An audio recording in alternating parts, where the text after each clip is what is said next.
Bendiciones, queridos hermanos. Es un placer nuevamente estar compartiendo con ustedes algo interesante. Mire, el mundo está cada día más convulso. Nosotros ayer en la noche dieron la instrucción de que cerraban por completo la ciudad. Nadie entra, nadie sale, ni de su casa. O sea, bancos, farmacias, restaurantes, gasolineras, todo está absolutamente cerrado. Porque tristemente San Pedro Sula y el departamento de Cortés se han vuelto el epicentro del coronavirus. Es decir, en otros lados aparece uno, aquí aparecieron 25. Entonces, esta situación está crítica, pero vea qué interesante. Obvio, todos tenemos que obedecer las instrucciones, las normas, las reglas, pero a la par de eso, este es un día maravilloso. Este es un día que Dios creó para que tengamos ánimo, para que tengamos optimismo y que digamos que recordemos siempre que en el principio Dios creó los cielos y la tierra. Mire, si nosotros no recordamos eso y no lo mencionamos en su sentido estricto, nada de lo que aprendemos después tiene valor. Con esto no estoy diciendo que los estudios o los estudios bíblicos o el conocimiento o el razonamiento o la exégesis o todo este tipo de dinámicas y técnicas sean malas. El asunto es de que si la Biblia, lo que estudias en la Biblia, no te lleva a un cambio de tu vida, no estás haciendo nada, estás obteniendo información humana. Porque el concepto, el principio fundamental de la Biblia es vivirla y aplicarla. Y vea qué interesante. Hay una anécdota de un famoso rabino que de los estudiosos, y el hombre cada 5 o 10 minutos se separaba de la lectura, de su concentración, y meditaba un poco. Una persona que lo observó le hizo la consulta, le dice, ¿por qué los demás estudian y se concentran y están mucho más tiempo que tú? Pero tú te separas cada rato y te pones a meditar. Y él le dijo, medito porque quiero estar consciente de que no me he separado de mi Creador, del Eterno. Y entonces viene la pregunta, pero ¿cómo es posible que te separes del Creador si estás leyendo la palabra y la palabra es Él? Y dice, bueno, lo que sucede con eso es que la palabra es tan hermosa, es tan preciosa, que hay momentos en que te sentís tan imbuido, tan sumergido en ella, que te hace sentir bien, que te separas del Señor. Porque el principio fundamental es de que la Biblia te lleva a un nivel que sea de aplicación, de vida y aplicación. La Biblia no es un documento que se puede ir a una universidad a recibir clases de matemática o filosofía. El principio fundamental de ella es que te lleve a un cambio. Si todo lo que aprendes no te lleva a un cambio de mejorar en tu vida, en todos los aspectos, estás obteniendo únicamente información humana. Y ese es el elemento. Mire, quiero compartir con usted un punto que espero que le haga explotar el cerebro. Bueno, no tanto como eso. Quiero compartir un punto con usted que quiero motivarlo para que después que lo escuche, usted investigue un poco, que busque un poco. Así como habla la Biblia cuando Pablo, que después que Pablo les predicaba y les decía, la gente iba a sus casas y escudriñaba las Escrituras para ver si es cierto de lo que Pablo les decía era verdadero. La vez pasada les comentaba de que la creación del mundo, de acuerdo con la visión judía y con los registros judíos, fue el 7 de octubre del año 3760 antes de Cristo. 7 de octubre del 3760. Y vea qué interesante. Cuando vamos a la Torá, nos encontramos que allá por el año 1500 antes de Cristo es cuando está la historia en Génesis de Jacob. Y usted recuerda que Jacob va a trabajar para Labán porque se enamoró de Raquel y que Labán le hizo la jugada y le dio a Lea. Pero donde quiero llegar es en esto primero. Vamos a ir desmembrando algunas cosas porque esta situación es importantísima para mí. Entonces usted recuerda en qué año fue creado el mundo, la creación. Y dice la palabra de Dios en el Talmud que nadie, pero nadie sobre la faz de la tierra le había agradecido al Señor antes de Lea. Está hablando usted, y esto desafía nuestro entendimiento, desafía nuestro conocimiento, porque uno dice, bueno, ¿y a dónde estaba Abraham, Isaac, Jacob? O vámonos más atrás si usted quiere. ¿Dónde estaba Adán? ¿Dónde estaba Noé? Porque inclusive cuando usted se va al libro de Génesis, en Génesis 4, 5, usted ve que después de la muerte de Abel, y Dios les da otro hijo que se llama Set, y cuando Set tiene hijos, entonces, dice, empezaron a invocar a Jehová. El asunto es que invocar no es adorar, invocar es clamar, invocar es pedir, pero agradecer, nadie lo había hecho. De acuerdo con el tratado Brajot, en la página 7 del Talmud, dice que nadie le había dado gracias a Dios, nadie le había agradecido hasta que Lea le dio gracias. Pero cuando Lea le da gracias hasta que tiene el cuarto hijo. Cuando ella tiene el primer hijo, ella dice, Dios ha visto mi dolor. Y entonces le pone Rubén. Todos los nombres hebreos tienen un significado en esta área.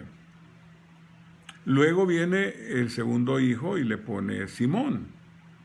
Y Simón, el significado es que Dios vio que ella era desamada. Y luego viene Leví. Y con Leví dice estar junto. Entonces dice, mi esposo ahora me dará más tiempo porque le he dado 3 hijos. Y cuando viene el cuarto hijo, la mujer cambia totalmente. Y dice, ahora voy a agradecer al Señor. Ahora le alabaré. ¿Dónde viene ese cambio? Mire qué interesante. En ese instante, como si fuera el hijo pródigo que dice que despertó, que reflexionó, que se le aclaró la mente. En ese momento, ella y las demás mujeres conocían la profecía. Porque aquí sucede algo interesante. Jacob va, trabaja 7 años por Raquel, él quiere casarse con una mujer, pero luego se levanta y a la semana siguiente tiene 4 mujeres. Usted conoce la historia.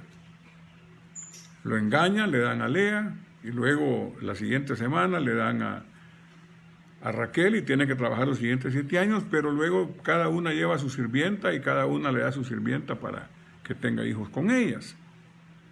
Y entonces el hombre entra normal y sale bígamo, y esto le da problemas de toda la vida.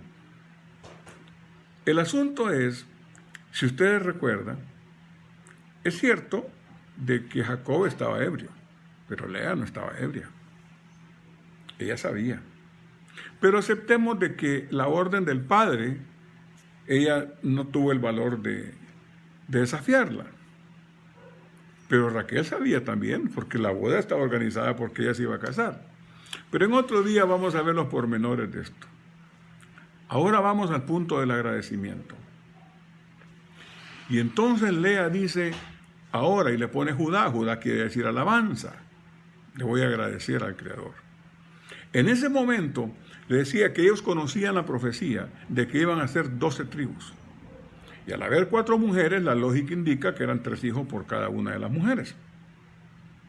Pero resulta que para ese instante Raquel no ha tenido ninguno y Lea ya tiene 4. Entonces Lea dice, bueno, si en la repartición eran 3 y ahora tengo 4, se da cuenta de que es inmerecido lo que ha recibido. Pero en ese momento se le abre el entendimiento y se da cuenta que los primeros 3, que tampoco había dado gracias por ella, son inmerecidos. No merecía ninguno, era la gracia del Señor. Y en ese instante entonces, ¿por qué? El asunto está en esto. ¿Por qué nadie le había dado gracias al Creador desde la fundación del mundo hasta este momento? ¿Qué pasó con Abraham? ¿Qué pasó con Isaac? ¿Qué pasó con Jacob? ¿Qué pasó con Adán? ¿Qué pasó con Noé? Bueno, que todos ellos lo que recibían, lo recibían naturalmente como algo que Dios estaba dando por la misma creación. Es decir, ellos se sentían con el derecho de recibirlo. Nunca sintieron de que era inmerecido recibirlo. Y entonces viene el ejemplo. A una persona se le da bastante y no lo agradece, mientras que a otra le dan poco y sí lo agradece. Y cuando le hacen la consulta dice, bueno, pero tú me diste a mí de lo que yo tenía derecho. Pero aquel me dio de lo que yo no tenía derecho, por tanto era inmerecido, por eso se lo agradecí. Porque el ser humano así es. Porque da las cosas por sentadas. Porque no ve lo precioso, lo maravilloso que es cada uno de nosotros, el extraordinario milagro, el que somos más perfectos que el mismo cosmos. No lo vemos y no le agradecemos a Dios. Una conocida sucedió con esta misma fenómeno. Tenía un matrimonio, tenía hijos, tenía una profesión, predicaba el evangelio, y en una ocasión la invitaron unos médicos en la ciudad de Miami para atenderla. 2 médicos jóvenes, exitosos, una casa hermosísima, con piscina, con cancha de tenis, 2 hijos preciosos, maravillosos, la pareja, adolescentes. Y lo interesante de esto es que cuando ella termina el día y sale, ella en la puerta cuando sale empieza a llorar. Y uno se pregunta, pero ¿y por qué va a llorar una persona que ha sido atendida con tanta delicadeza y fineza? Y ella cuando salió dijo esto: Padre, te pido perdón, porque he estado envidiando lo que tienen otros y no te he dado gracias por lo que tú me has dado. Aquel matrimonio casi perfecto, de aquella mujer bellísima y aquel hombre guapísimo. El hombre era un adúltero, un alcohólico, un golpeador. La mujer bellísima, profesional, metida en depresiones, en drogas, narcodependiente. Y los hijos, aquellos jóvenes que podían tener un futuro promisorio halagüeño, eran drogadictos. Y cuando ella vio aquel cuadro y salió, se dio cuenta que lo que Dios le había dado a ella era maravilloso. Y empezó a bendecir y agradecerle a Dios. Ese tipo de cosas entonces es lo que sucede con nosotros, que damos las cosas por sentadas y no le damos gracias. ¿Qué necesitamos para ser felices? Mira, hay 4 elementos fundamentales que los he mencionado con anterioridad, pero el primer punto es salud. En esta situación que nos encontramos ahora, que estamos encerrados, enclaustrados, pero no estamos en hospitales, no estamos enfermos, no estamos con ese virus que está matando a la gente. Estamos sanos, estamos limpios y nuestra familia está limpia. Tenemos salud, tenemos todo para ser felices. Luego, tenemos el aspecto intelectual, podemos prepararnos, podemos escuchar prédicas, podemos leer libros, podemos buscar en internet, tantas cosas que nos brinda la tecnología. Y luego tenemos el campo emocional. ¿Por qué vamos a estar tristes si tenemos todas las cosas resueltas? Pero el número 4, que es el más importante y es el que Dios nos ha dado, es la formación del espíritu, del área religiosa espiritual. Cuando digo religioso no tiene nada que ver con religiones, sino que la relación con Dios. Esos aspectos que hacen que nosotros empecemos y le demos gracias a Dios. Mire que hay una cosa interesantísima. Usted conoce la historia. Lea le daba hijos a Jacob, pero el amor de Jacob era para Raquel. Raquel tenía toda la atención de Jacob, pero no tenía hijos. Y estaba aquella situación complicada. Luego, Raquel tiene su primer hijo. Usted tiene que entender que al final Lea concibió 6 hijos. Y cada una de las sirvientas, 2 y 2, son 10. Y Raquel tuvo 2 hijos, José y Benjamín. Pero cuando viene el primer hijo de Raquel, Raquel dice: Dios ha cubierto mi vergüenza. Y cuando se va usted al estudio del rabino y exégeta Rachid y Abraham, usted ve que se refiere a un ejemplo sumamente sencillo en el inicio. Y es como cuando todas las culpas de la casa se quiebra un plato, no está limpio el piso, la ropa no está planchada, pues solo usted es la responsable. Pero al venir el niño, entonces, ¿a quién se le puede echar la culpa? Se quebró el plato, fue el niño. No se planchó la ropa, no tuve tiempo por el niño, cualquier cosa. Pero el asunto importante en esto no es que vamos a usar al niño solo como una excusa para las cosas que no se hicieron, sino de darle gracias a Dios por todas aquellas cosas pequeñas que antes no le dábamos gracias. Nos fijamos en las cosas grandes. Si alguien le deposita o le regala a usted un carro, usted va a estar agradecido. Pero un gesto grato, una palmadita en el hombro, una sonrisa agradable, ese tipo de cosas que a veces no las vemos, esas cosas preciosas, el darle gracias a Dios por todo y en todo momento. Y hablan de uno de los más renombrados rabinos de este tiempo. Y la gente dice a veces que es un poco exagerado porque él se sube en un elevador y dice: gracias Dios por este elevador. Se siente en una silla y dice: gracias Dios por esta silla, gracias por este vehículo, gracias por todo. No se queja de nada. Dios en su infinita misericordia nos ha dado para que hagamos buenas obras, que hagamos acciones de bondad. Y quiero decirle, tenemos todo, hemos venido completos y equipados para ser felices. La felicidad es algo que nos parece muy esquiva. Es algo que nosotros como seres humanos, porque venimos en una cuadratura mental donde nos han dicho en el entorno: no servís, no podés, eso es para personas más preparadas, para gente que tiene suerte. Y ahora que estamos enclaustrados, ahora que no podemos salir, entonces el entorno tiende a querer imponerse. Y yo le digo a usted, nosotros podemos andar por sobre el entorno. Nosotros podemos andar por sobre el entorno. Nosotros somos la única especie sobre la faz de la tierra que tenemos la capacidad de soñar. La vez pasada le decía que soñar no es lo mismo que fantasear. Soñar es definir objetivos, definir metas, ponerle acciones, ponerle tiempos para poderlos concretar. Fantasear solo es soñar y darle alas al pensamiento para que puedan volar y no concretar. Hoy es un día precioso para soñar. Hoy es un día precioso para invertir en nuestra familia, para darle gracias al Dios Altísimo por este día maravilloso que Él ha creado para nuestro regocijo. Hoy es un hermoso día.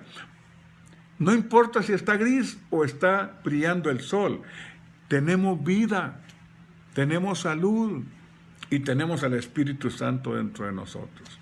Hermanos amados, hermanas amadas, que el Dios Altísimo, el Dios y Padre de nuestro Señor Jesucristo, los bendiga con toda bendición de lo alto.